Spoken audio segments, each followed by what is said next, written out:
welcome back to my channel. Thank you so much for joining me. My name is Holly, if you are new around here.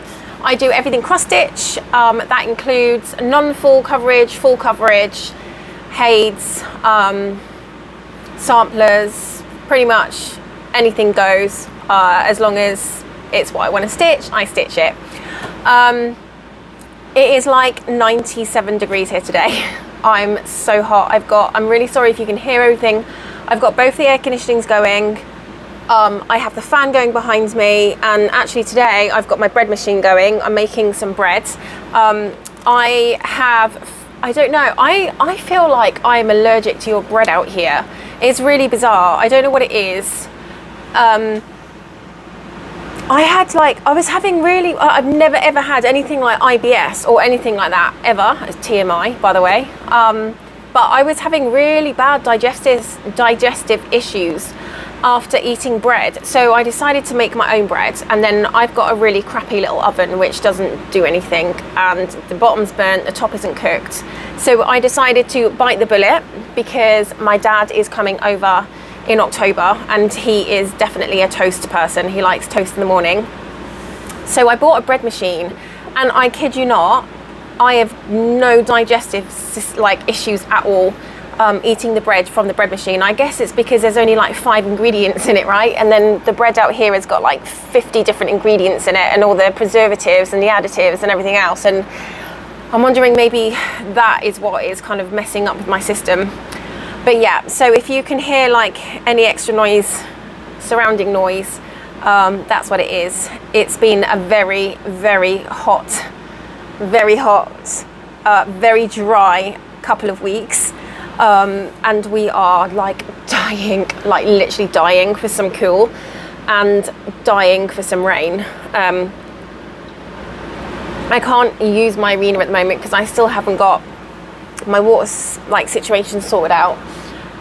But yeah, so I'm back here for August's whip updates. I've literally got whip go sat in front of me.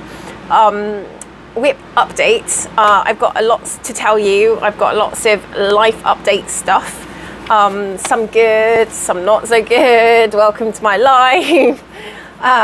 So yeah, I guess the first thing to say is I am flying back to England on the 2nd of October. So I'm going back home the 2nd of October until the 18th of October to get my visa. My application has been accepted, and I made made an appointment. I was ready for the appointment, so I made the appointment with my immigration lawyer, and yeah, it's on the 10th of October, my appointment in London to get my visa. So this is where I find out whether it's been approved or not. They don't tell you before you go to the embassy whether your visa has been approved. So if it hasn't been approved, then I won't be coming back, basically, which is the reason why my dad's here, just in case there's any complications. But we're hoping, she said my immigration lawyer said it's a pretty sturdy, strong application.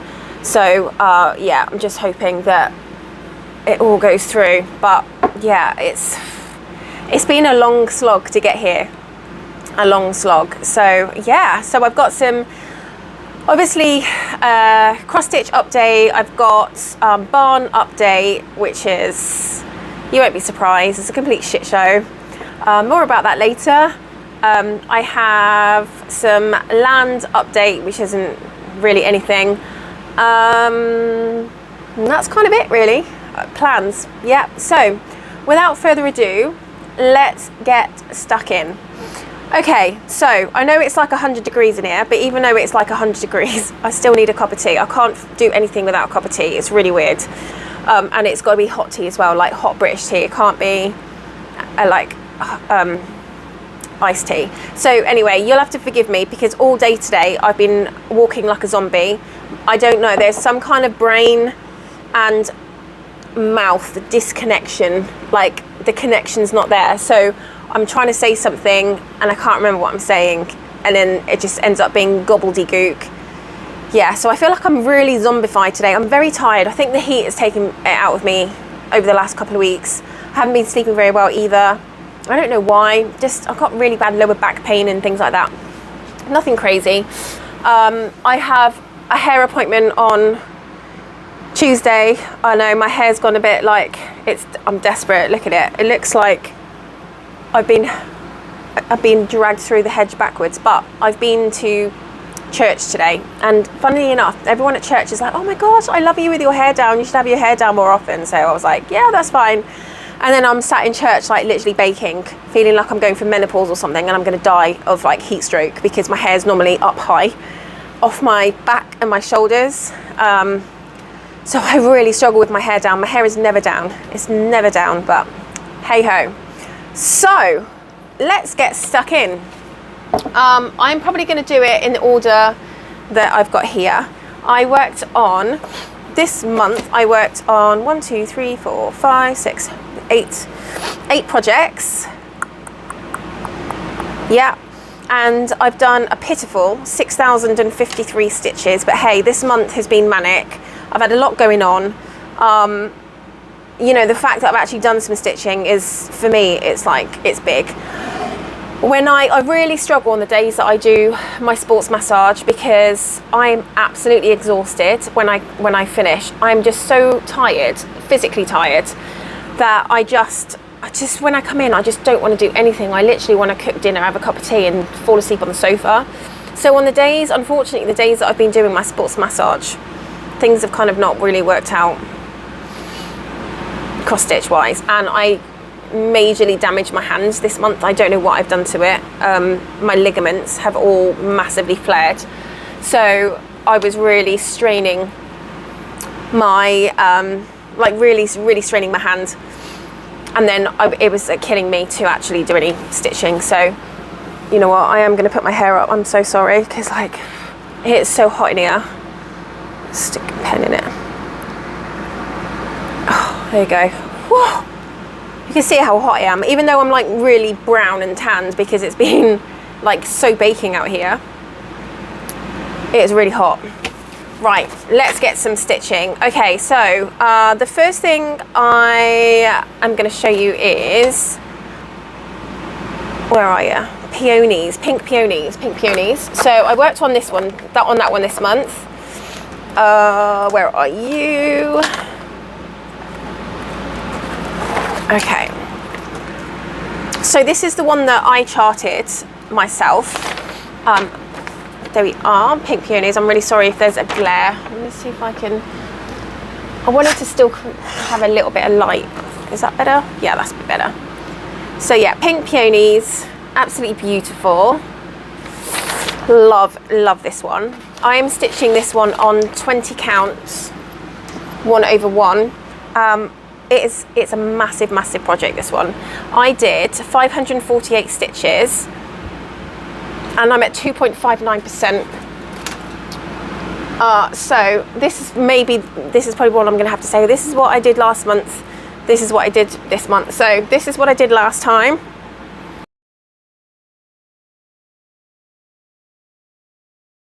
Goodness me, this is where we are now. So I am mainly trying to kind of fill in these rogue stitches here.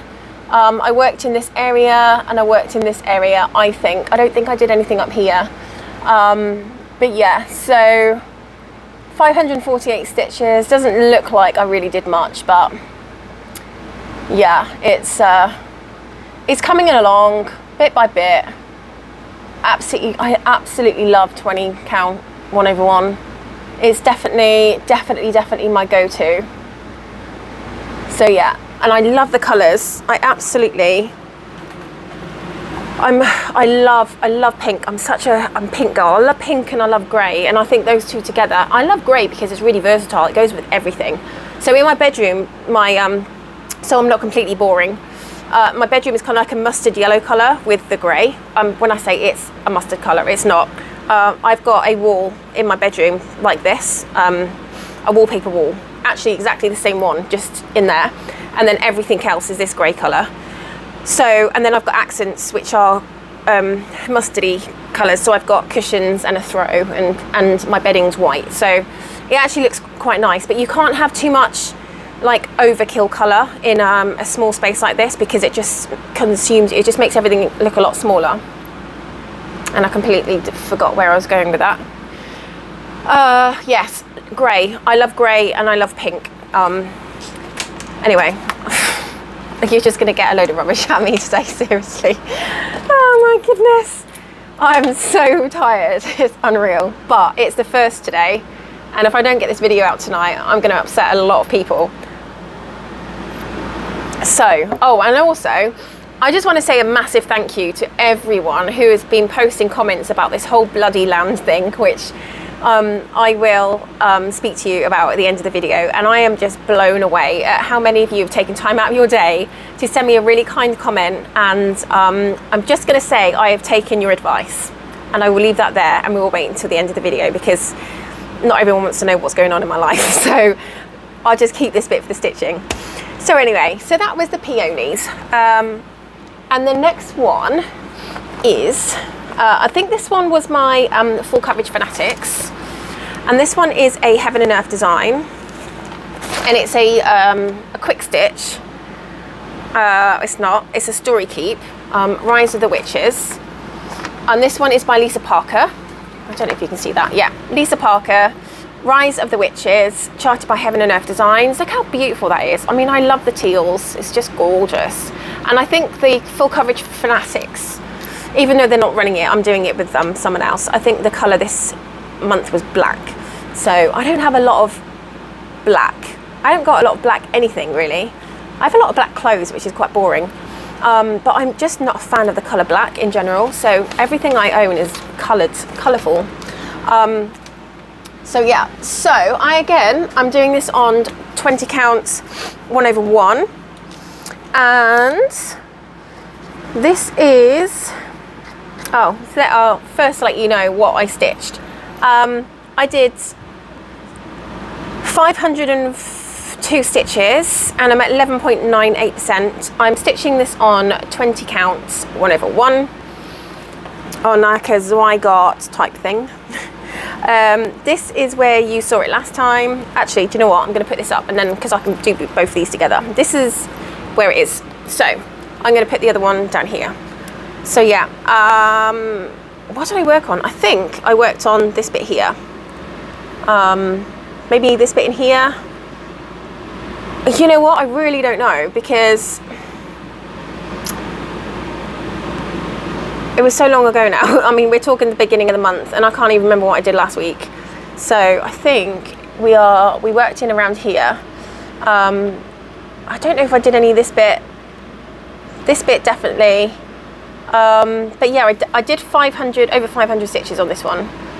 So, maybe did I do some over here? Man, I can't really remember. Literally. I'm absolutely useless today, aren't I? I bet you're all glad that you tuned in for this video. Literally. This is how my life is going right now. But you wait until I tell you what happens later on, I'm telling you. You're going to be like, what? So, where are we? Okay. So, Rise of the Witches. See what I mean? Like the disconnection between brain and mouth is just not working today. Rise of the Witches, 502 or 505 stitches, 11.98%, 20 count 1/1. The next one is Delightful Waltz. This one hasn't been out for a while. Delightful Waltz came up on Whip Go, and I'm so glad it did. And I had to do 536 stitches. I'm at 3.83%, and I actually I did those stitches in one day. I smashed out over 500 stitches in one day, and for me that's an achievement, because I don't know whether I'm just like the slowest stitcher in the world or what, but all these people are like, oh, I did 3,000 stitches today. I'm like, oh my goodness, I don't know how. Proper jealous. So Delightful Waltz, this is the large version. The artwork is by Leonid Afrimov, and I love this one because of the colours. It is a Artisy project, Artisy chart. Look at those gorgeous colours. Is that not beautiful? This is going to go in my office, maybe if I ever get there. if I ever get home, which maybe I will one day. Looking more and more less likely by the day. Again, I'm stitching this one on 1/1. This one is a slightly larger chart, so I might have to do the whole, this is where you saw it last month. This is where we are today. So let me have a look. See if I can do that. Actually, I might be okay if I hold it back a bit. Okay, so yeah, you know what? If I move these down, it should be okay. Okay, so here we are. And I'm going to put the other one here. I mainly worked in this area here. Check that you can see it. Okay, yeah. In this area here, I did a few in this bit, but not really much. That's mainly where I am. That's where your 500 odd stitches are. In this bit. Let me see if I can maybe able to get you a little bit closer. Bear with me 1 second. Move that over there. Move that over there. Like, oops. There we are. Okay, here we are. 20 count 1/1. I use CXC. CXC is the floss of choice. I find it is a lot easier to work with. It doesn't break and it doesn't knot. Oh my goodness, I had massive issues when I first started using DMC.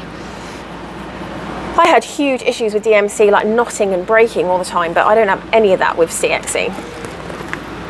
So that is fab. That's fab. Okay, so the next one I'm going to show you is not in. I feel like I've been talking too much already. It isn't in a frame. This is Resistance is Futile. This is going to be good if I can't talk in a minute. Resistance is Futile. It's a long dog sampler. I am stitching this on 28 count 2/2. And it's in colorway 917, which is a hot pink, which is absolutely stunning. Well, I think so anyway. So this is quite a big one. So I'm going to do, this is where we were before, this is where we are now. So this is where we were before.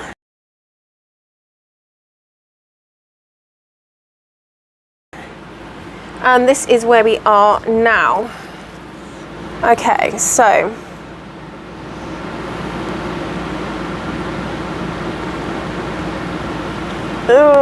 okay, so bear with, because everything is getting blown. Let me just, okay, so here we are. Where did I work? In this one mainly,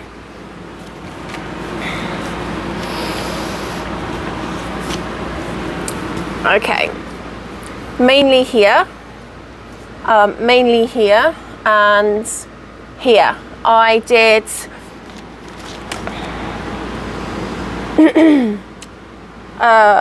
1002 stitches, and I'm at 45%. So I'm not quite halfway, but I'm close. Yeah, I think here I worked, and then here, and here. There you go. Beautiful though, isn't it?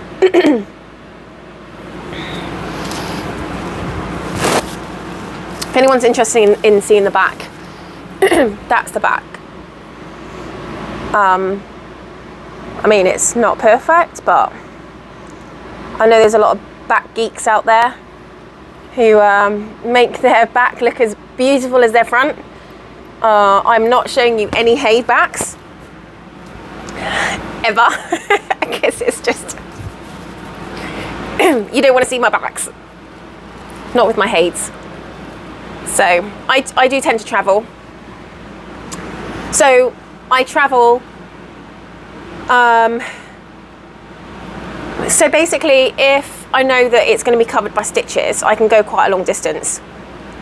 But I can also go quite a long distance if I've got loads of stitches there already, and I just go behind the stitches, and then that's how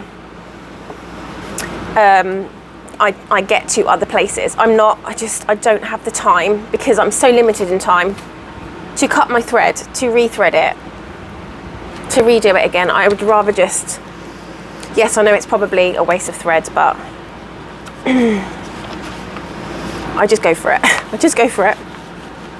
And I can travel up to maybe 3 squares, but each to their own. Okie dokie.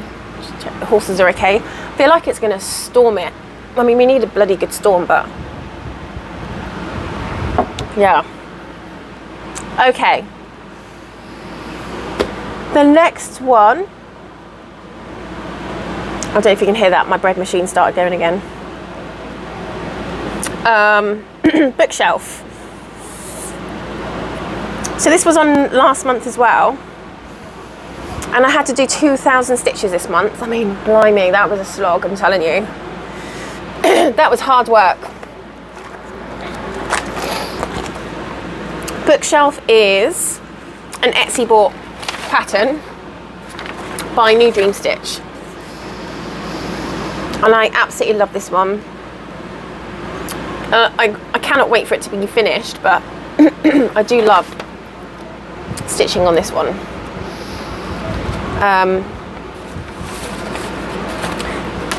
So I am stitching this one on 18 count 2/1, and I'm at 82%. 82%. I did 2,327 stitches. So this again might have to be one that I say, this is where you saw it last month, this is where you saw it this month, because it's quite big. Okay, so this is where you saw it last month.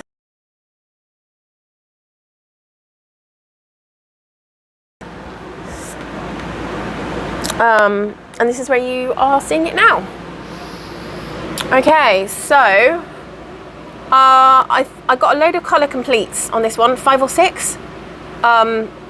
I think I may have done this book, I think this one, maybe this one, these 2, I think. I'm so rubbish, I'm so sorry. I can't remember what I did. I hope it looks a little bit different to last month. I'm sure it does, with over 2,000 stitches in it. Yeah, but it's so nearly there, so nearly there. 82%, 82%. I'm hoping that I'm going to get a finish this year. Hoping. I should be getting a finish this year, because this is on my whip go for anything over, was it 50% or something? Yeah, anything over 50% complete. I mean, to be fair, these are smaller projects anyway. Oops.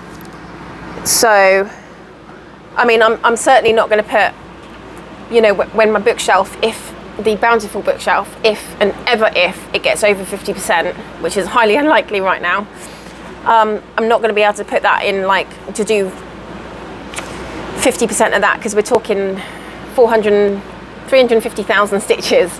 So I'm not going to split that in a year. That's just not going to happen. So yeah, these are just smaller projects that I'm over 50% with, and I can actually finish this year. That's what I've done. So that is that one. The next one, I actually thought I was going to get finished, and I'm so close to getting a finish on this one. I absolutely love this project. Now, I had some help from the cross stitch community, thank you very much, because I didn't know how to do a lazy daisy stitch, and to be fair, I still don't think I know how to do it. I just winged it, really. But this is the Draw Thread company, and it's Autumn Jumble. I think I had to only do 2 squares on this.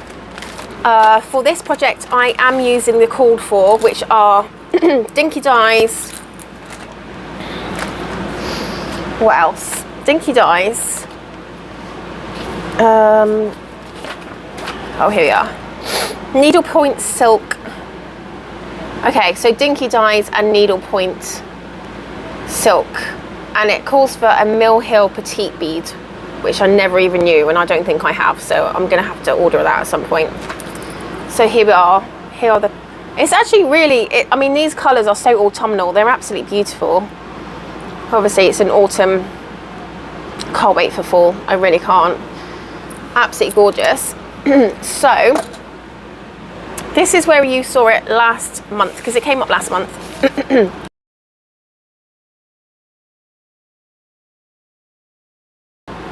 And, oh, see, I still haven't, I need to do that last daisy.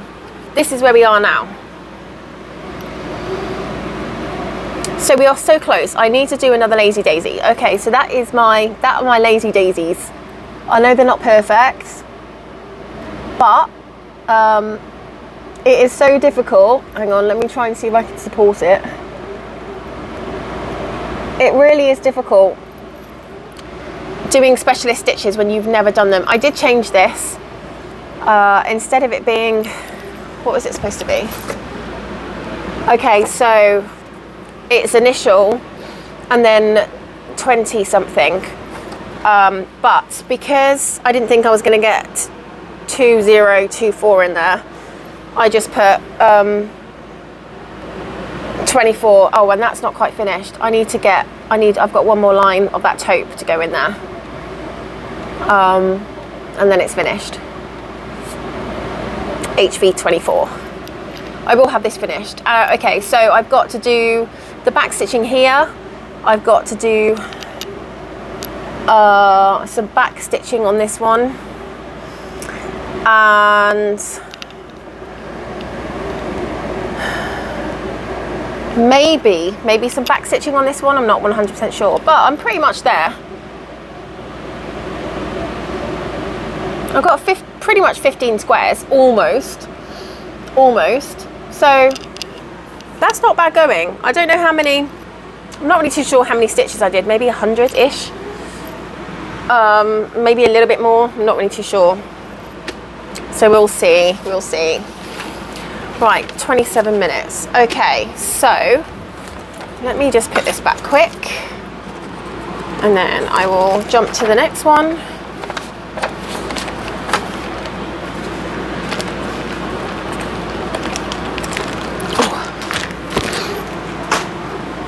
Which is the lion.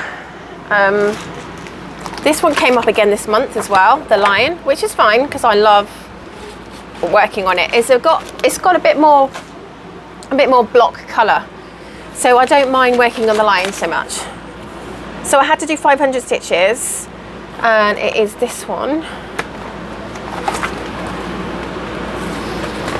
Now again, this is an Etsy bought one from Instant Cross Stitch. And I love big cats. I love this lion. It's absolutely beautiful. It's going to be quite a big piece when it's done. Gorgeous it is. Isn't it gorgeous? I'm such a cat girl. So yeah, I had to do 500 stitches on this one. It's 18 count 2 over 1. And I'm at 3.41% complete. Which is not really a lot, is it? Okay. Again, this probably is going to be one that I can show you before and after on the same screen. So here we are. This is where we are. Right, it's very, very difficult to see. Hang on, is it? Yeah. So bear with. I'm going to go here. So hang on. Sorry guys, bear with. Right, take my handbag down so that I've got more space. There we are. Okay, so I mainly worked on, what did you work on, holes? Okay, I think this area here, and then this area here, potentially maybe this area. I'm really not sure. Again, it's epic failure on my part, not knowing what I'm doing. But I love the fact that more of the browns are coming in now. This colour here was just like such a boring colour to stitch. So I'm glad that we've got a little bit more colour now, which is great. I have no idea what that is.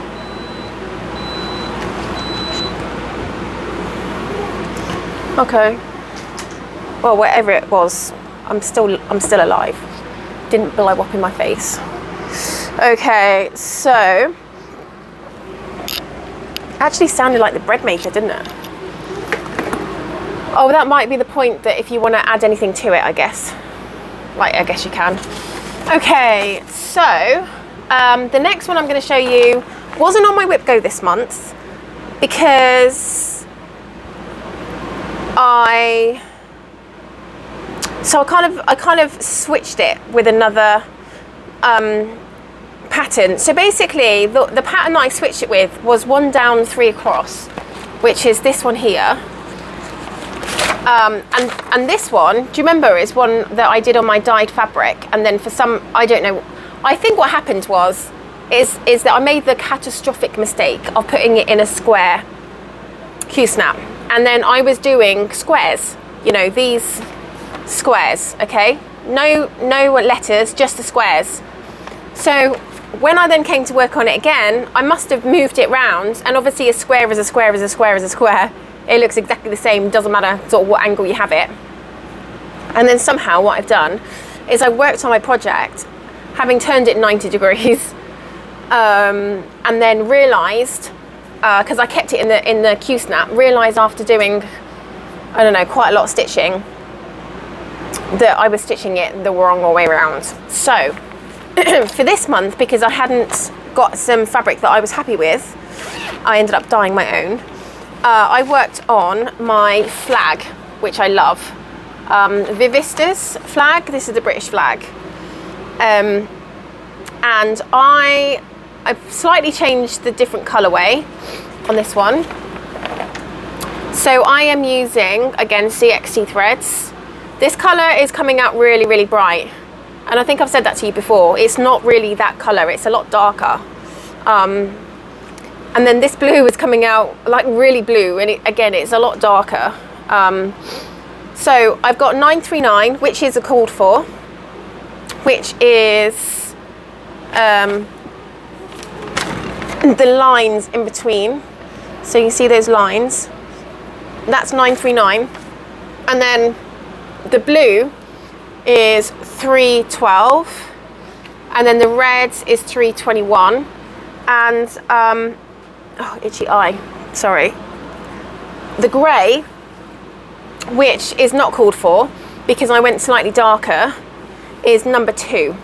Now the reason I went darker, and I'll show you in a minute, and you'll understand why, is because the called for this one is not on the sheet. Not that I can see it. No, the called for is not on the sheet, but it was a much lighter grey colour. I'm stitching this one on 32 count 2/2. I did 516 stitches and I'm at 4.90%. 4.90. Okay, so, and I will show you exactly why I changed my thread colour with the grey. So this is where you saw it last time.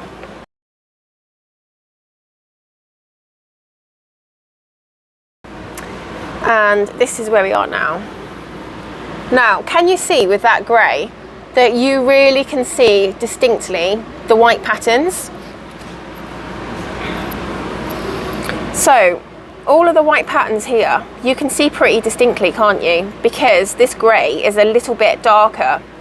Now, what I found in the grey that was called for is that it wasn't dark enough. You don't want a really dark grey because you don't want to take away from, you know, what it's going to look like. However, if you see in this one, you can't see really, unless you get really close. Can you see now? The patterns in between, like the whites. I've got a flower in my fingers, I'm sorry, my fingernails. You can just see the white, can't you? Here, and the patterns. Now, because they are such beautiful patterns, I didn't want it to be like wishy-washy. I wanted you to actually see it. So I feel that this is dark enough that you can actually see it, but light enough that it still does its job. Does that make sense?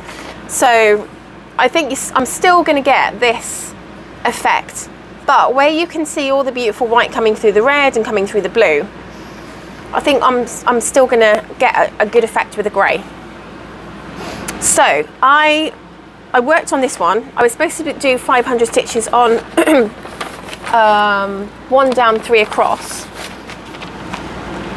and I didn't work on that one because the fabric that I bought for that project last month was wrong again. You know what, it's so difficult to try and explain to people what colour you want, even though I do feel that I was really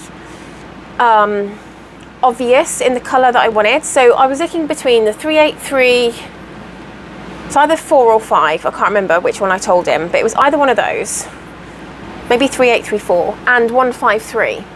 That was kind of the colour way that I was going. And I also showed him, the guy that I was dealing with, the actual colour of the French lilac in the Picture This Plus fabric that I wanted, and the colour that I got was completely different. It was a purple that was like a witch's purple, you know, do you know that colour purple?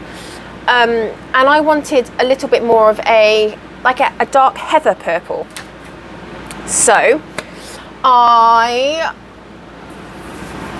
dyed my fabric again, and this is the colour. This is a little bit lighter than the one before. As you can tell, I put it on the rectangular Q-snap because I am no way on God's green earth am I going through that again. So it's staying on this one, so I know exactly you know what angle this is. So yeah, and I've done a few stitches. Now what it does mean, because I ordered 28 count, this is 28 count opalescent, when I then dyed my fabric, I think it's gone up to maybe up to 30-ish, but I don't think it's like 32, but I'm telling you, literally stitching it is hell on earth. The other one was a little bit darker. Let me see if I can grab it. Now this is the other one. I did love this one, and I'll show you the difference. This is really beautiful. So I mean, I showed him excuse me, I showed him this as well, and I said, look, this is the colour I'm going for. Now I think that I chose, on the colour chart on the RIP dye, I think I went for a slightly lighter colour. I didn't go for the one that I dyed this in, and I'm not too sure, I think that was done by mistake, but there's not a huge difference in colour. I mean, it's slightly lighter, but I mean, it's, you know, it's in the family colour still, you know, that I'm looking for. So what it does mean though is, and I can't remember what PR number this is the original floss that I bought, which is silk, from Silks For You, and I can't remember which one number it is, I'm so sorry. I'll put it on the screen if I can remember. I don't think I wrote it on here either. Hang on. Oh, I'm getting a bit chills now. So this is the original Silks For You silk that I bought to do with this project originally, but when I dyed this fabric, I made the mistake of buying the 32 count and then dyeing it, and literally it was an absolute nightmare trying to find the right consistency for the thread. So, you know, I found that 2 CXC was too thick, and then I tried a different one. I can't remember what I ended up using. But yeah, so that is the original, and this is this colour. Now I'm hoping that I'm going to get like a similar, so obviously with my fabric being so dark, you can see the floss really well, and I'm hoping it's not going to be the case. Maybe it'll be different when it's all stitched, and it's only because it's a little bit now that it doesn't really show, but I'm hoping that I'm going to get a decent definition. I'm sure I will, but it's the same colour family, you know, it was that kind of mauvey purple that I wanted, not the like witchy purple, if that makes sense. I don't even have any, like 550 purple, no, yeah, kind of. Yeah, Yeah, that kind of more purple, whereas this is more of like a 3835 type colour, isn't it? So that's what I've done so far, and I'm telling you, it's so blooming hard to stitch on dark fabric. I still have a light underneath, but still, I mean, it's hard. Well, what's going on with the light? I've gone green. I'm going to open my curtains, I think, because I think it's going to storm, which isn't a bad thing because we need it. And I want to ride my horse today. I'm not riding her in the heat for obvious reasons. I don't want her to die of heat stroke. So I'm riding her in the evenings, like 8 o'clock, 9 o'clock at night, because it's a lot easier and a lot better on her. But I am riding her, I've made like a grass arena, because obviously when it's so warm and it's so dry, I can't ride in my riding arena because I've got no water. That's all changing soon, I'm hoping.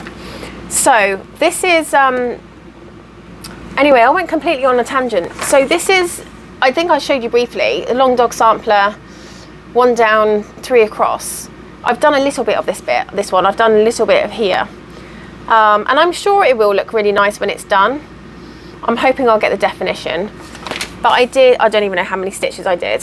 I didn't even write it down because I was like, it's so minimal, it's not even worth writing down. So yeah, so that is the stitching that I've done this month. If anyone's got any like recommendations of how to stitch on dark fabric, I will be forever grateful, because I'm finding it so difficult and it's killing me, killing my eyes, killing everything. So that is my stitching that I did this month, which was pretty ridiculous. My the Whipco called for this month was, so one project is missing, which is, and it's missing for a reason. This one here, which is charted by Heaven and Earth Designs. It's Ornament, Santa and Frosty. Now the reason this is missing is because it also came up on this month's Whipco. So instead of excuse me, switching out like projects from last month to this month, sometimes I just find it easier to do like both months on one, like just do it all. So I've got 1,000 stitches to do on this month, because I should have done 500 last month and it's come up on my Whipco this month. So yeah, so that was number 4. So 4 and 11. 4 is Ornament Santa. I need to do 500 stitches on that one, so that's fine. I will do that. I'll actually do 1,000 stitches. That will make up for that. And then 11 is Sanssouci, which is, where are you? Here. And this is a long dog sampler. I've got to do 1,000 stitches on this one. Long dog sampler, Sanssouci. I do like this project, it's lovely. That blue is just not really my colour. I'm more of like a turquoisey, light baby powder blue type colour person, if I was going to do blue. And then, so this is where I'm at with this one. I can actually hold this one up because I've got it here. So that's what I've done so far in it. It looks a lot more yellow there. It's actually kind of more of a, I wouldn't say gold and I wouldn't say mustard. It's more of like a darker yellow.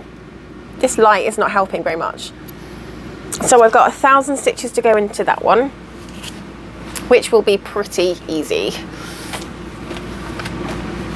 Because it's all monocolour and you don't have to worry about switching out colours. I'm doing this one in, I believe it's 3830 colourway, CXC. I think it's 3830. If I'm wrong, I apologise. You'll know next month because I'll show it next month. And then and then I need to do crossword, so that's come up this month. Oops. Which is another long dog sampler. I'm doing quite a few long dog samplers, aren't I? Crosswords. And this is being done in 2 colours. I think I might have to let my cat in. Actually, do you know what? Hang on. Oh, why can't I? Bear with me 1 second. Right, I'm so sorry, guys. I'm back. I don't know if my camera is very stable, but just a word of warning, I've got all 3 cats in now. I think it's going to absolutely hail it down with rain any minute. So they're all coming in. They're all sat at the door. Okay, so crosswords, long dog sampler, and I'm doing this in 2 colours. One is 3041, which I absolutely love. I do love that colour. And then the other one is 29. So these 2 colours, I just love them together. They are beautiful. They are so gorgeous together. So this is where I am so far, and I'm doing it on a darker grey fabric. That's where I am with this one. It's lovely, isn't it? I think it's gorgeous. I do love working with this one. This one is so much easier, even though it's a darker fabric. It's not dark like the other ones, so I actually don't have a problem working with this one at all. So I've got to do 1,000 on that. How many? 500 stitches on this one. Yeah, 500 on this one. Bear with 1 second. What's going on here?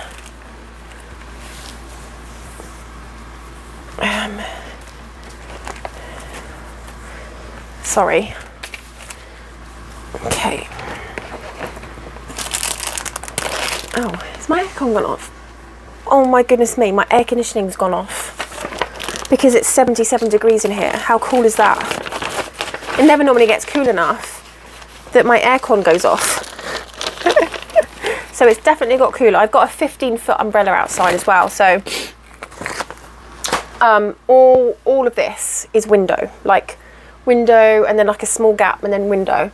And even though I've got thermal curtains, what I was finding is the windows in these campers get so hot, like unbelievably hot to touch, and obviously that heat is radiating in. So I've also built a deck, which I think I've put in one of my videos. I don't know if you can hear that thunder. And I've got a 15-foot umbrella which stands on my deck, and it spans the whole of my windows when it's open. So what that does is it basically deflects the sun, so the sun doesn't beam down in my windows. So that does help a little bit, but obviously it's thrown out the light, and now it's suddenly got really dark. It's kind of done a bit of a Harry Potter out there where, you know, it goes really, really dark. So 4 and 11 Sanssouci, we've done that. 4 ornaments Santa, 11 Story Keep Paris. I think this one is in a Q-snap. So this is the other one. I've got to do 500 stitches on this one. Story Keep Paris, Life is an Open Book. This is a Heaven and Earth design. I love this one. Stitching this one on 18 count 2/1. 500 stitches on that one. This seems to be a month of having like all the projects out, rather than, you know, I have to do 2 lots of one.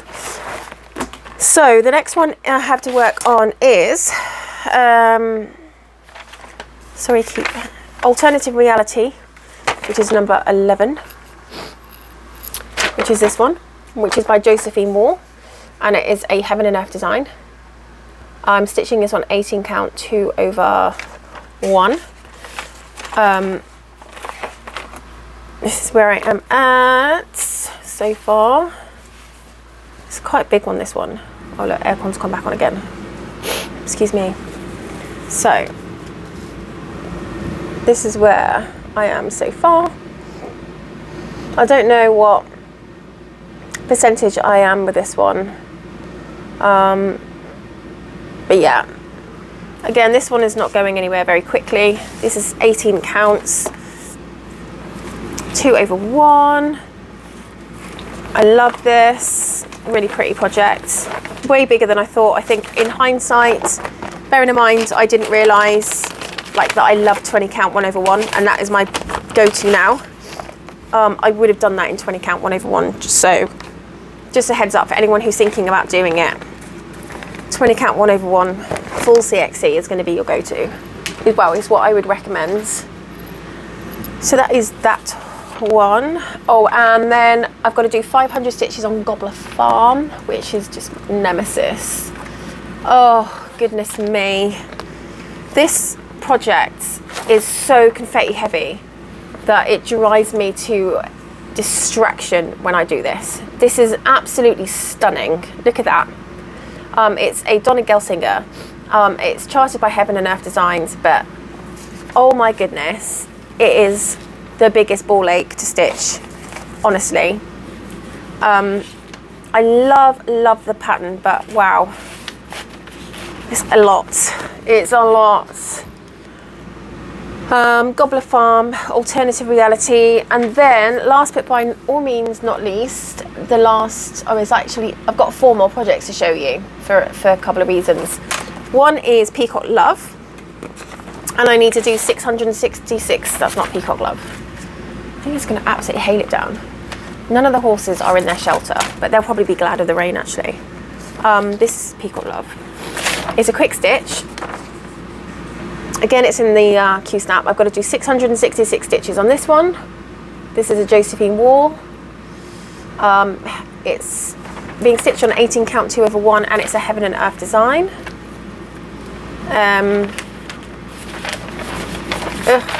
Sorry. And then the last one that is on Whip Go is Quick Stitch Grace Face 2, and I have to do 338 stitches on this one to make my stitch count for the end of the year, and then that will be finished. I'm at like 94% on this one complete, something like that, in the 90s anyway. Heaven and Earth design. It's a quick stitch, Josephine Wall, stitching that on 18 count 2/1. It's just such a shame, isn't it, that you can't do like a conversion, like, you know, in a computer you can go, right, change the fonts, like change the stitch size. I would do that in 20 count 1/1 as well, I think. So yeah, so that is everything for Whip Go for this month. Full Coverage Fanatics is yellow this month. So I am bringing out Yellow Dahlia, which we haven't seen in a long time. Which is a Carol Cavallaris, sorry, Cavallaris. I've got Cavalletti on my head. I spoke to my dad the other day, and I'm so sorry for sniffing, my nose is running. He said to me, when I come out, I'm gonna build you your Cavalletti. And I was like, oh great, thanks Dad, because I really need some. They're like, so Cavalletti are like jumps, horse jumps, but they're not jumps, they are poles on the ground, but no. Oh, it's so difficult to explain. So you've got 2 ends which are like this, and then you've got a pole that goes through this way, and then depending on, you can twist them, and you can have more than one pole on there. So depending if you want the pole to be this much off the ground, or pretty much on the ground, or this much off the ground, you then twist them, and then the pole ends up being, you know, that sort of height. And Cavalletti is really, really great for horses' proprioception, and it's great for building their back end up and for getting them to balance. And you can use Cavalletti in canter and trot and walk and things like that. So anyway, they're really expensive to buy. So my dad's going to build them. So I may have them by like 2060. Because we all know we love my dad, and he takes forever to build anything.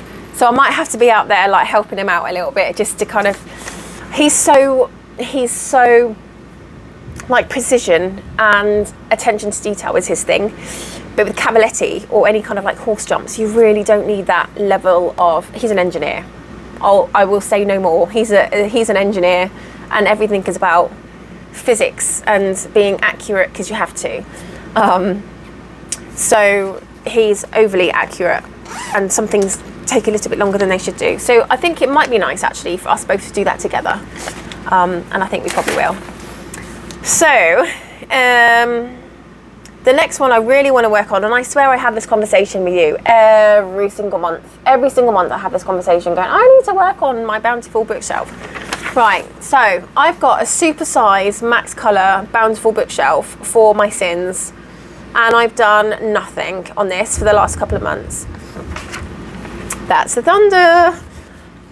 So I think I'm going to try and make it like a goal that I work on this for 3 days at the beginning of the month. So the 1st, 2nd and 3rd is this project, and whatever stitching I get done in that 3 days, I get done.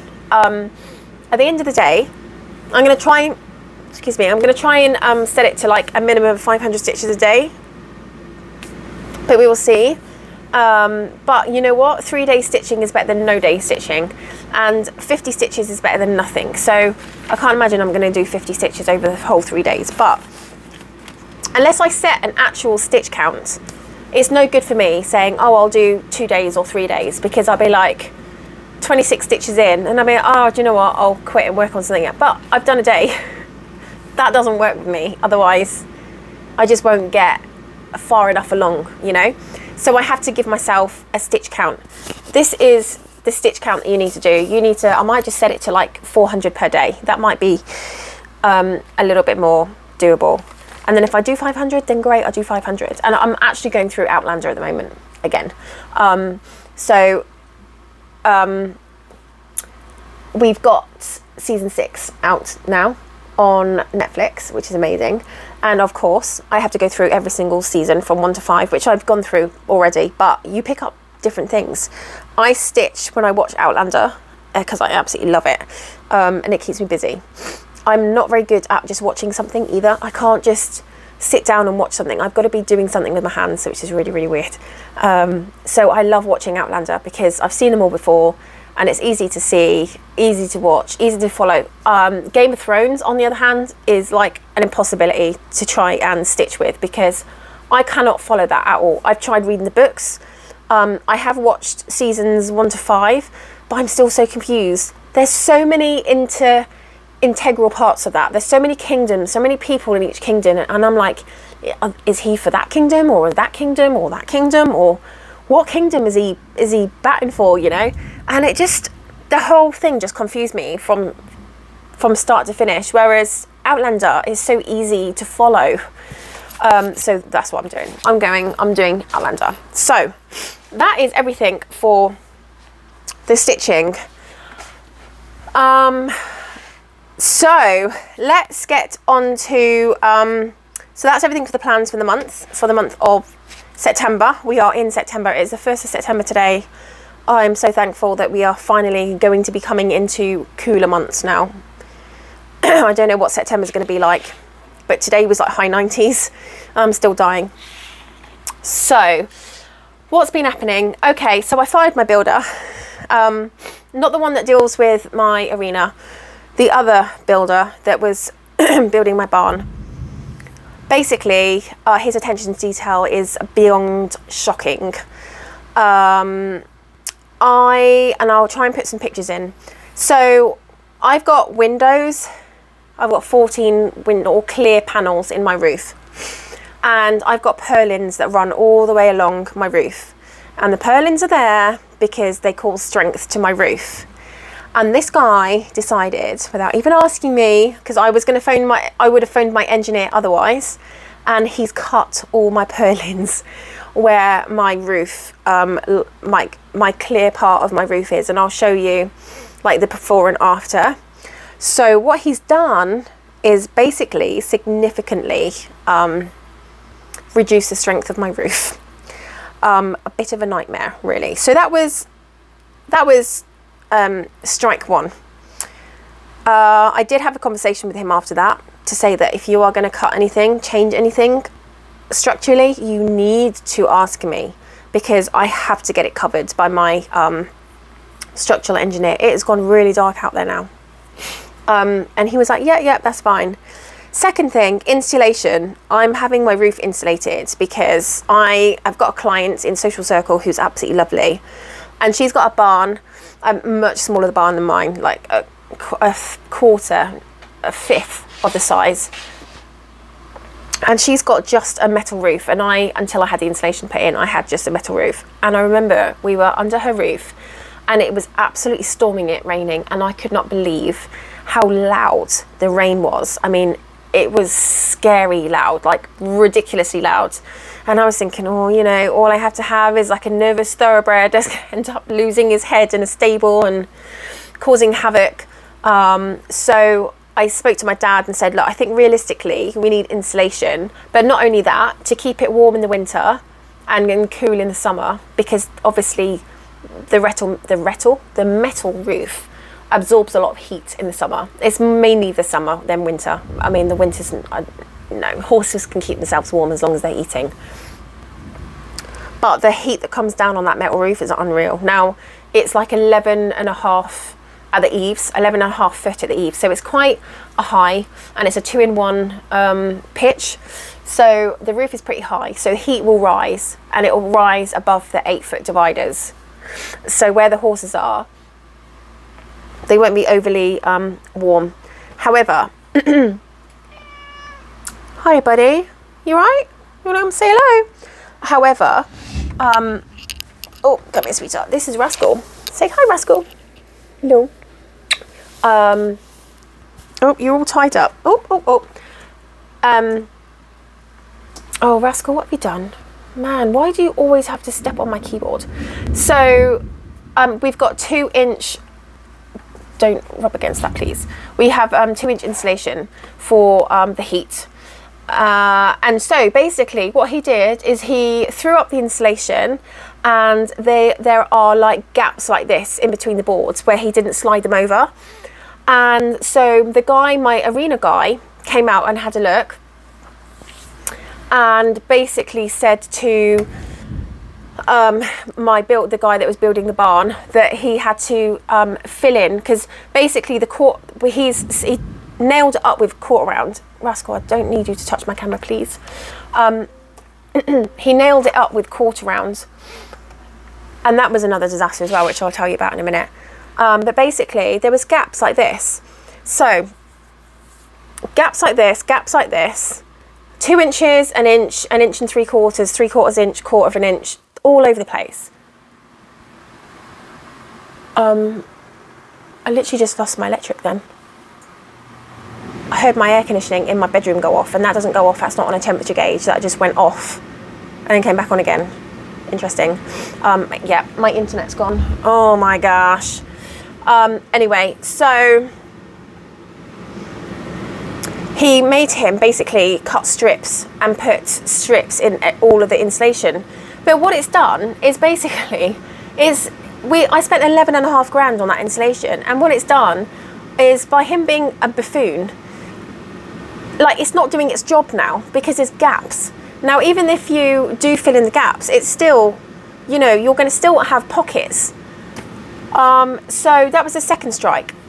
And then the third one is that he was putting up quarter rounds, and the quarter round was supposed to butt up against each other. Honestly, the quarter round is like this gappy. It's got gaps like this. It's got gaps like this. It's got gaps like this. Between the next, you know, quarter round, and it's supposed to be like one long line of quarter rounds. And you know, originally the insulation and the quarter round was going to be on show. I wasn't going to like cover up my ceiling, and now I've just had to pay $4,000 for sheathing because it's such a shit job, excuse my language, that I'm now having to cover it up. Because otherwise it's going to make it look really shocking. So that was the third strike. Anyway, I called out Braxton, my builder for my arena, who's actually basically kind of project managing it. I don't think I'm going to be able to ride tonight because it is going to absolutely hail it down. And he was just like, no, this is not done to the standard. He'd already spoken to him about it anyway, so we had already had the discussion with him that he needs to up his game a bit, you know. So yeah, anyway, Braxton was amazing. My builder had submitted an invoice of $24,500, and that was 50% of the concrete, which he didn't need to be paid anyway because he hasn't paid my concrete guys. And that was like the 4,000 labour, 2,000 for the excavation, the scissor lift, and 4,000 for the extra sheathing. So I basically didn't have to pay him that invoice. And then Braxton, so I basically said, okay, that's fine. Well, I've got this invoice and I don't owe you anything because the labour waste is, I always paid the labour in advance, not in lieu. So we didn't do the work and then I paid him. He kind of got paid up front. Braxton was like, whoa, whoa, whoa, not so fast. Before Sam left off site, he wanted him to email and basically get every single number to every single piece of material that we had on site. And he wanted to make sure all the figures were correct. So basically what he wanted to make sure is what Sam had charged me on my invoices is what he had been charged. So after going through everything, I was owed at $7,500. So he'd overcharged me on materials for $7,500. And I think for Braxton that was like the last straw. He, you know, I think he was friends with Sam, but he wasn't happy. So given the fact that there was a level of dishonesty, Braxton basically said, right, I want everyone to cut and run like from here. So I need everything, all of the ends tied, so that when you leave here today, Sam, you don't have to come back for anything. Holly, you're not chasing anyone for anything, blah, blah, blah. So he said to Sam, have you got the money? And luckily the 30,900 check that I had given him, oh my gosh, I thought my umbrella was going to smash through my window then. Oh my gosh. It's getting quite stormy out there now. And I might have to take my umbrella down because it could smash through my windows. That's what I'm watching. When I keep looking out here, I'm looking at my umbrella. You know what? Hold that thought. I'm just going to go and take my umbrella down because otherwise I'm going to be stressing about it. So just bear with, okay? Okay, right, I'm sorry. Don't move. So anyway, he asked Sam if he's got the money to pay for it. And he was like, yeah, Holly's check from last, like 2 weeks ago was just, basically it's cleared. So he's got the money, fine, great. Okay, well, he was like, okay, well, do you want to write her a check for $7,500? And he was like, well, I haven't got my checkbook with me. So Braxton, being who Braxton is, because he's a decent guy, was like, okay, that's fine. Who do you bank with? And Sam was like, Chase. There's a Conyers in Chase. So he followed him to the bank to get a banker's draft. And instead of, so Sam didn't have to come all the way back here. Gosh, it's so dark in here now, isn't it? Basically, he said to him, like, write out the check or the banker's draft to me or whatever. So anyway, on the way to the bank, Braxton phoned me and said, look, Holly, I think it's better that instead of him having to write you out a check and send you a check and you have to wait for it and potentially in that time he could cancel it, I'll just get the money put into my bank account.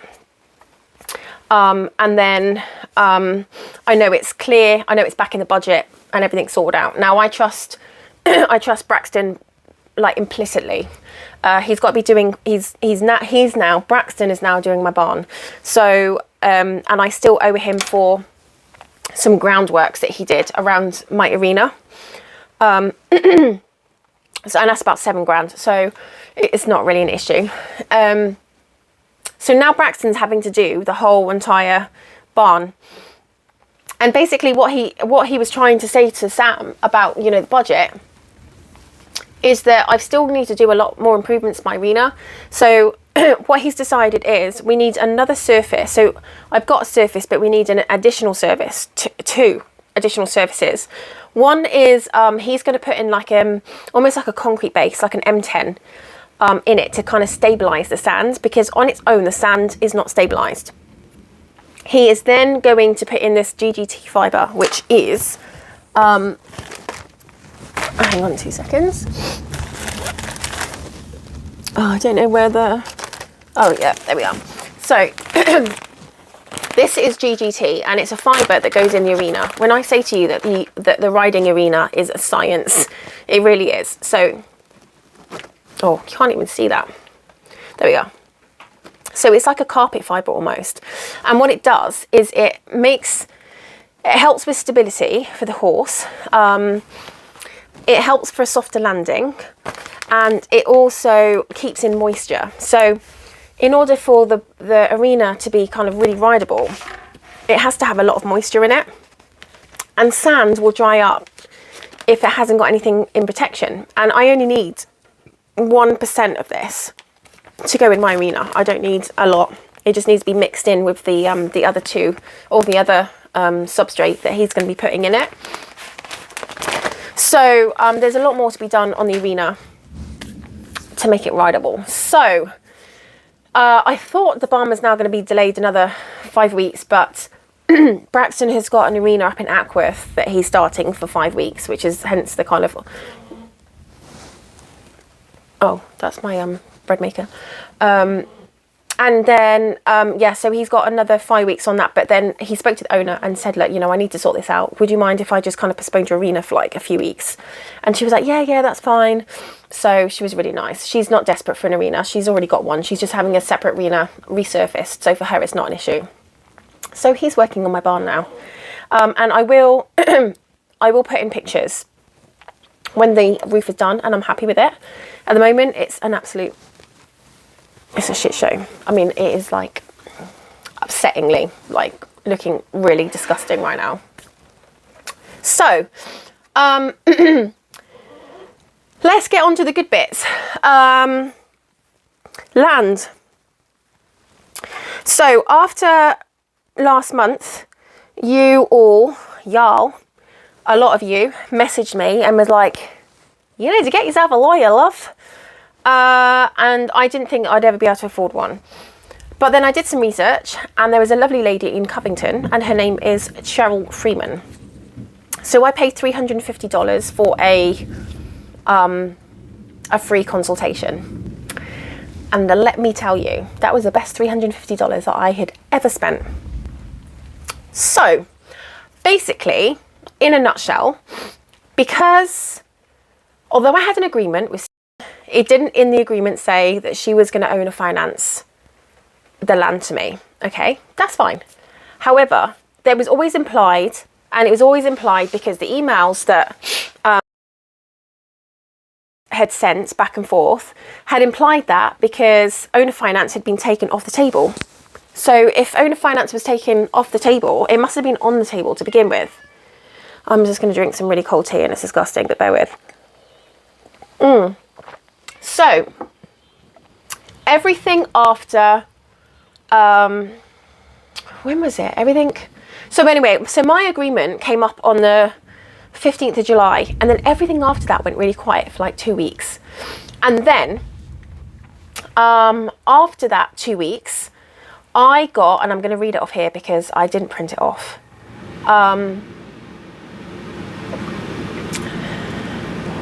Please don't tell me I've deleted it. Anyway, basically, it was a notice of intent to sell. And it didn't have any information in it. Whilst I'm talking to you, I'm going to try and see if I can find it. I don't understand why I can't find it. Let me just have a look at my other email really, really quick. I might just, you know what, I'm just going to pause you for 1 second and find it, okay? Oh my gosh, literally, as soon as I did that, I found it, like literally within a second. So 2 weeks after my agreement came to an end and I didn't do anything about it, didn't speak to them, I got this email sent and I was like, oh, interesting, they're getting a lawyer involved. So this is what it says. Dear Holly A. Vernon and Christopher F. Vernon, this letter is provided on behalf of to whom sold you property on Henderson Mill Road in Covington in 2014, retaining a right of first refusal for so long as the owner, as she owns the property. Bearing this in mind and pursuant special stipulation number 1 to the purchase and sale agreement between you and on February the 11th, 2014, the relevant page of which is included with this letter. Please consider this letter as notice that she intends to sell all the remaining property to a buyer. Bearing this in mind, you shall have 10 days from receipt of this notice to exercise the right of first refusal and purchase the property from at an agreed upon price and terms. If you intend to exercise this option, please let us know within 10 days from receipt of this notice, else the right of first refusal shall be considered waived and shall proceed with the sale. Now, let me just tell you, at the end of the agreement, really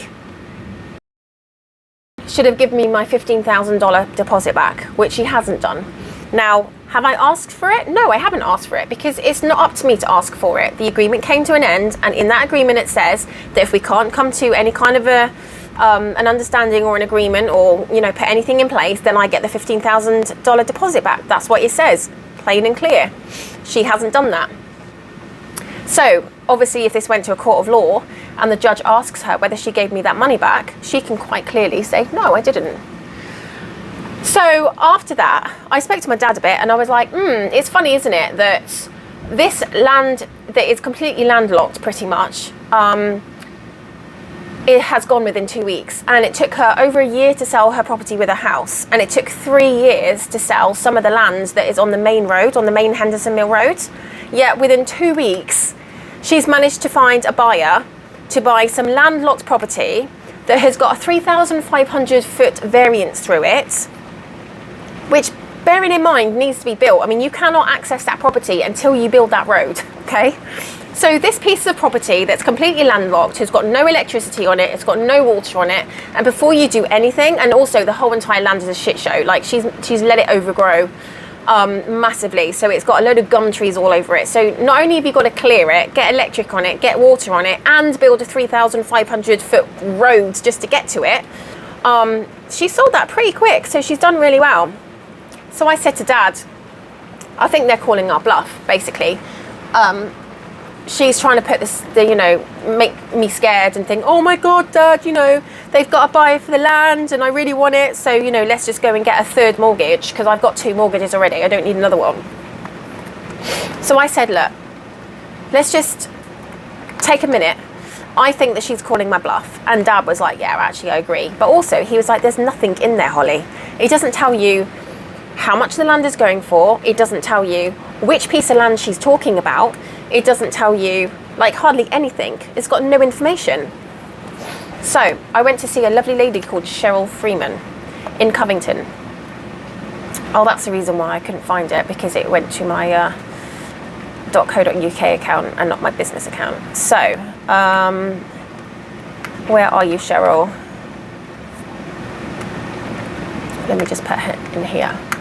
So anyway, after speaking to her, she basically said to my she asked me if I had sent back the reply, and I said, no, Dad's working on it. And she said, okay, well, when your dad writes it, send it to me and I will rewrite it. And I will rewrite it in my, lawyer jargon for a start, because they write in a different language, don't they? Like lawyers write in a total different language to everyone else. And it will be on a her-headed paper. So this is what he received. Dear let me just make it a little bit bigger. I'm getting blind. Cannot see this. For love nor money. Bear with me 1 second, guys. I need to make this bigger. Okay. I have been retained to represent Ms. Holly Vernon regarding her right to first refusal of property owned by my client is in receipt of notice of intent to sell dated August the 8th, 2024. After review of the notice, we find the notice does not comport with Georgia law. We would like to specifically address the following concerns. 1. The phrase, all remaining property, does not specifically identify any particular tract or parcels of land it intends to sell. Georgia law requires that a description of any transfer of real property shall be clear and definite. Please identify, or more particularly, describe the parcel or parcels of land and intends to sell. 2. The phrase, at an agreed upon price, considering there hasn't been a meeting of minds as to the purchase price. Clearly, I cannot advise my client to exercise her right to purchase any property without knowing the sale price or any additional material terms. Moreover, what property would she be exercising her right to purchase, considering there is no parcel or tract of land identified in the notice? For the above referenced reasons, my client does not acknowledge the notice of intent to sell as a valid notification of an impending sale. Accordingly, my client specifically requests the notice of intent comply with Georgia law. Additionally, my client has brought to my attention that may have held himself out to be acting on her behalf, particularly involvement with communication with my client concerning one of the properties that needed to be sold. Let me just reread that, I'm sorry, because that didn't sound right. Additionally, my client has brought to my attention that Mr. may have held himself out to be acting on her behalf, particularly its involvement with and communication with my client concerning one of Mr. properties that needed to be sold. As a licensed real estate agent, I am sure you are aware of Georgia Real Estate Commission's position on conflicts of interest. Finally, it is my understanding that there was an agreement between my client and Ms. in reference to Ms. providing seller finance. It is my understanding that as consideration of my client's $15,000 to prevent the foreclosure of all her property, offered seller finance to my client for the land parcel identified as Lot 3, which consists of 18.173 acres on the Charles O. Wiggins survey dated December the 15th, 2024. My client has advised that has expressed her desire to breach that agreement to my client. As such, my client is prepared to seek all available legal remedies to enforce the agreement with As I am representing Ms. Vernon, all communication shall be directed to our office and no further communication shall be made directly to my client. If anyone has any questions or queries she would like to discuss this, if has any questions or would like to discuss this matter further, please give our office a call. We are hopeful for an amicable resolution in this matter. Very truly yours, Cheryl Freeman, attorney at law. Now, we got a reply. Oh, did we get a reply? So,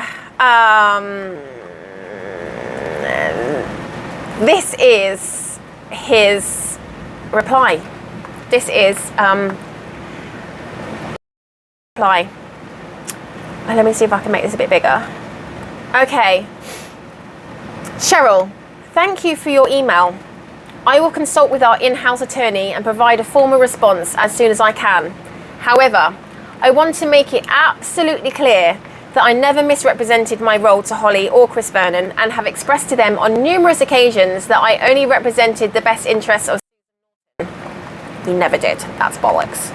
I have email records to support that and multiple individuals who would testify to that. If at any point during our negotiations something turned out to be in the best interest of Holly Vernon, it will have been the byproduct of the same something being in the best interest of first. Both can be true at the same time. My communication with Holly Vernon has always been with her as a customer and as a client. Based on my experience and interactions, Chris Vernon had the role of representing Holly Vernon and regularly communicated with me on her behalf. At no point has there been a conflict of interest. Thank you. So, that email did not address the fact that there was no mention of the land. It didn't mention anything about the $15,000. It didn't mention anything about seller finance. It didn't mention anything about deposits being returned. It didn't mention anything about, us going forward. It didn't mention anything about, thank you, I will rewrite the notice of intent and, get back to you. I have heard absolutely nothing since this email back, which got sent within like 2 days of Cheryl sending hers. He was squirming. That email, oh, thank you for your email. I will consult with our in-house attorney and provide a formal response as soon as I can. I'm going to tell you that this email that Cheryl sent went nowhere near his legal team because there are very damning emails. And you know what? She's seen all the emails anyway. There's him saying, oh, I've got all these emails to support it. Yeah, you've got emails to say that. I've got texts to say that if you go out on your own, I'm doing everything to help you. You need to let me help you. If you go out on your own and you get your own representatives, blah, blah, blah, it's going to be detrimental to you or it backfire on you. And then there's emails to say, you know, strong-arming us, because obviously we wanted, before I signed with the county, and I've already told you this, I wanted something in writing to say that, you know, we were going to carry on doing, as soon as the agreement came to an end, we could write out a seller finance agreement, and, you know, as soon as the agreement came to an end, bang, I would start paying her. And he basically said that I was strong-arming him or them, acting in bad faith, and this was only going to have dire consequences for me. She's seen all the emails. She's not an idiot. She knows exactly what he's written in his emails, and he knows that. He knows that as well. So that is it. That is all the communication that we've had from him. I think what's happened is he's probably turned around to and said, I'm out. I'm done. Like, if... And the thing is, I've got every right to go to the real estate board of commissions and make a formal complaint. And you know, she didn't say that in so many words, but she knows that if a complaint was made, he could lose his license. You know, they take a conflict of interest extremely, extremely seriously. So, that being said, I just want to say a massive thank you to every single one of you who was just like, bite the bullet, get a lawyer. It may cost you, but get a lawyer. Because that $350 was the best money spent ever. She didn't even charge me for that letter. I mean, she was bloody awesome.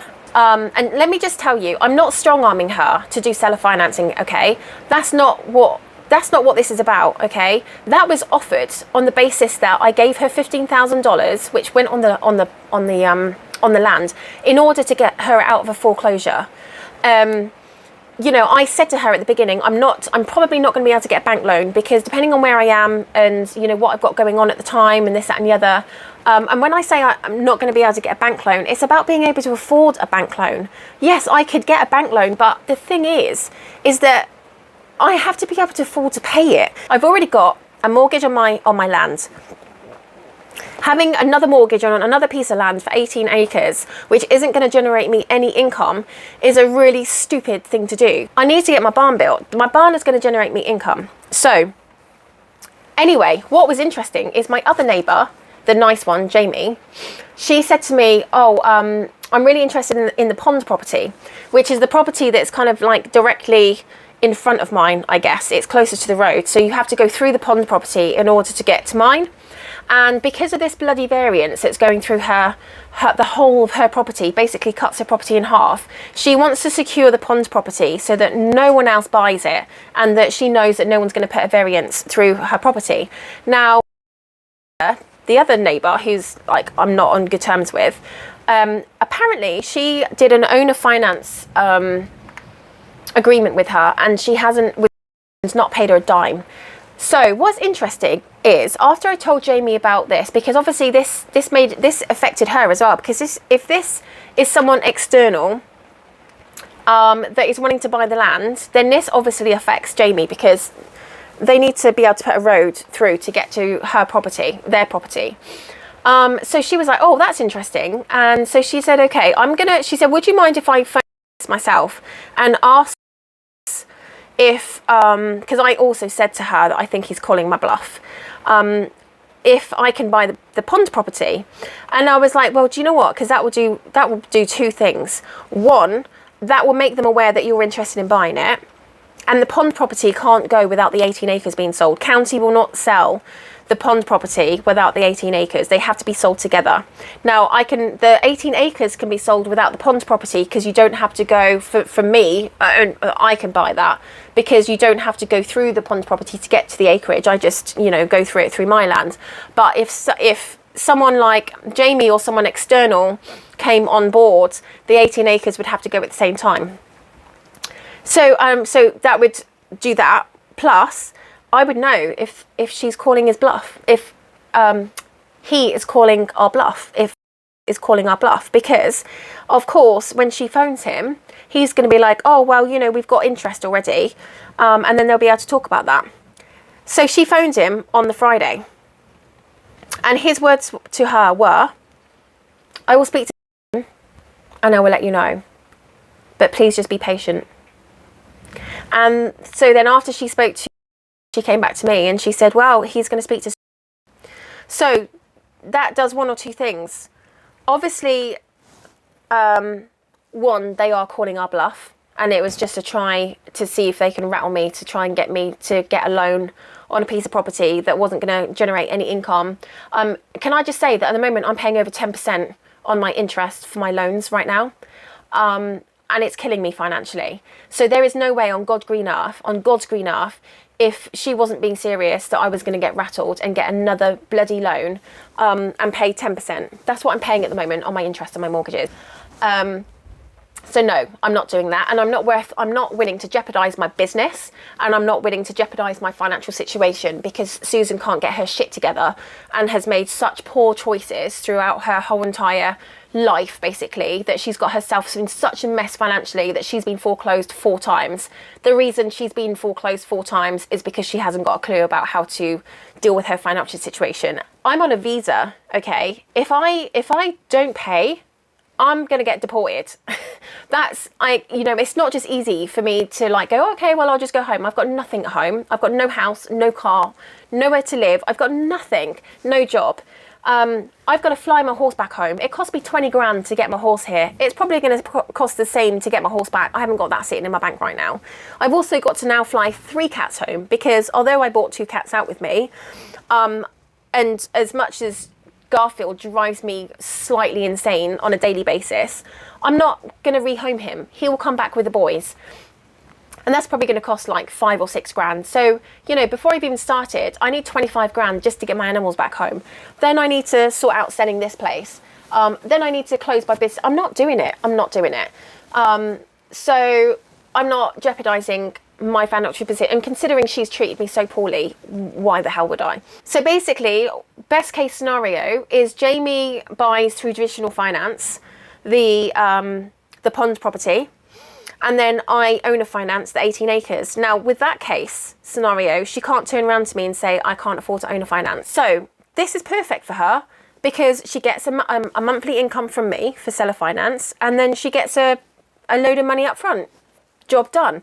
So I'm hoping, but I think if this was a real thing, this buyer, we within at least a week, we would have had another intent for, a notice of intent with all the relevant information, and we've heard diddly squats from either of them.